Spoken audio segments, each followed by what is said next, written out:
Bring in now Senator Lindsey Graham from the great state of South Carolina. Senator, you were extremely outspoken today about what was happening in Washington versus what we now see unfolding live at this very moment, which is Kim Jong Un, President Trump, now negotiating the denuclearization of the entire peninsula. Thoughts?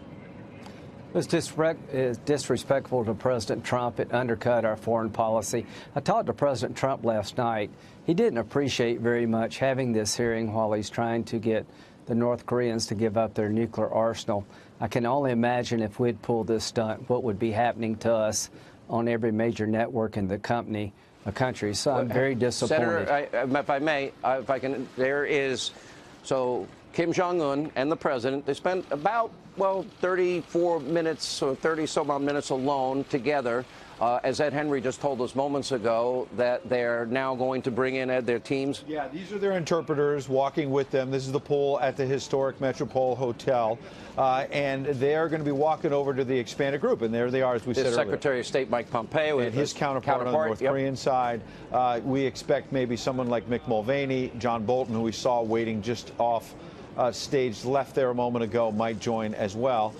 So they're just about almost on time. They were talking about 9:45 a.m. local time here, 9:45 p.m. Eastern back home, that they would be having what they call an expanded bilateral meeting with the top I don't officials. know pictures if you can interpret it, but a lot of smiles, a lot of personality. Look, you can see Kim Jong Un seems very relaxed. It's very cordial. The president friendly. said a few moments ago when reporters were there, I wonder if Chairman Kim is willing to say what he said to us at dinner last night. I'm going to let him decide whether he's going to say it publicly. He didn't quite get there. He just said something very general, Chairman Kim, about how he expects positive results. But you can clearly read that President Trump, and you'll have a chance in the interview to ask him, suggested that at dinner last night, Chairman Kim went much further in private than he has in public. A lot of times, Dan Bongino, a lot of these things, as you can see, they're now walking in with the Secretary of State, Mike Pompeo, and his counterpart from North Korea. Oftentimes, there are predetermined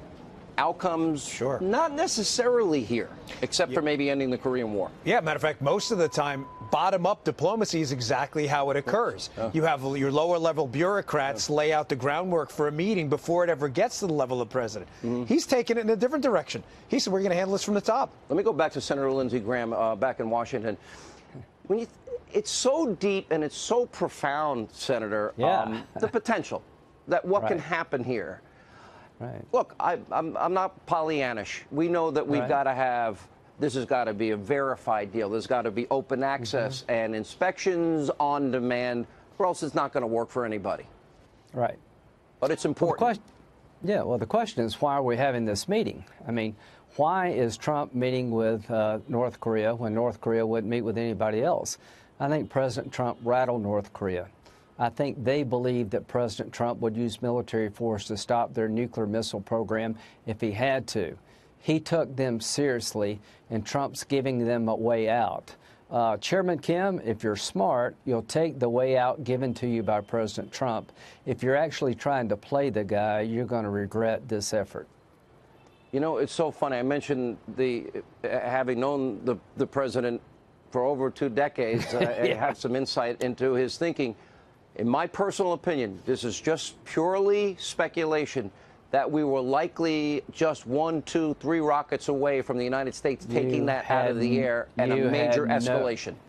Okay, I talked to President Trump about a couple hours ago, right before he went to meet with the North Korean leader. I talked to him all last year. The fire and fury rhetoric was sincere. The North Koreans believed that if they fired another missile, they were going to get attacked.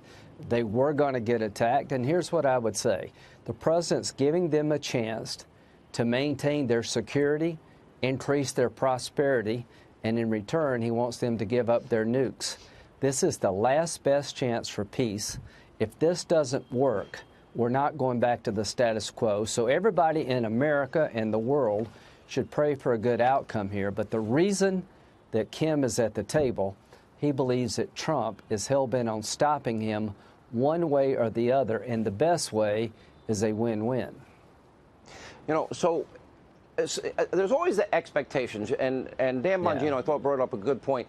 When Reagan walked away from the table at Reykjavik, and yet the media went insane. When Reagan talked about the evil empire, they went insane. When Bush talked about the axis of evil, they went insane. When he challenged Gorbachev to tear down the wall, there seems to be a pattern. You know, we've been around too long.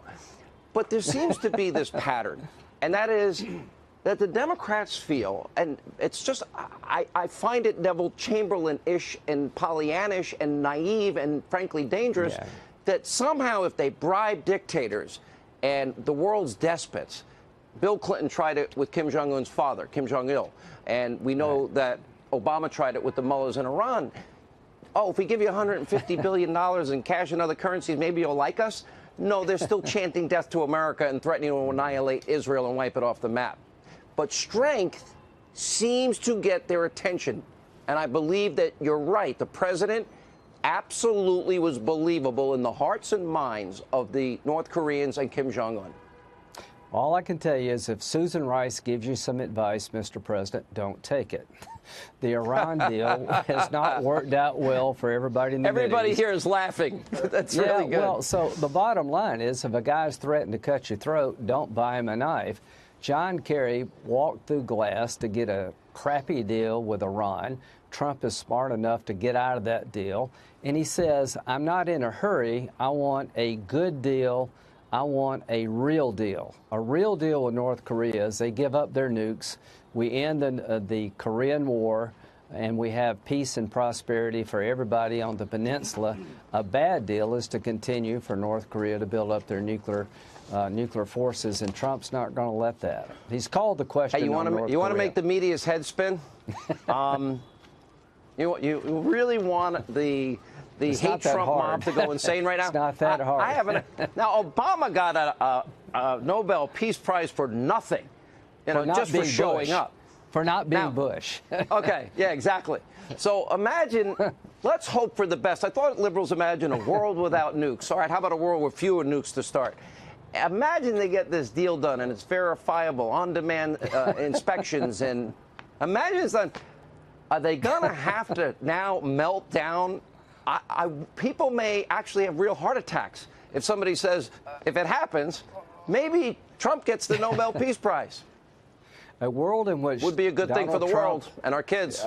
A world in which Donald Trump gets the Nobel Peace Prize is probably more dangerous in the eyes of the liberals than North Korea having nukes. But the point is that he's on the verge of a breakthrough, I hope, but he is not going to let this go forward the way it's been in the past. Either we're going to have peace or we're eventually going to have a military conflict. I think North Korea realizes that's the two choices they have.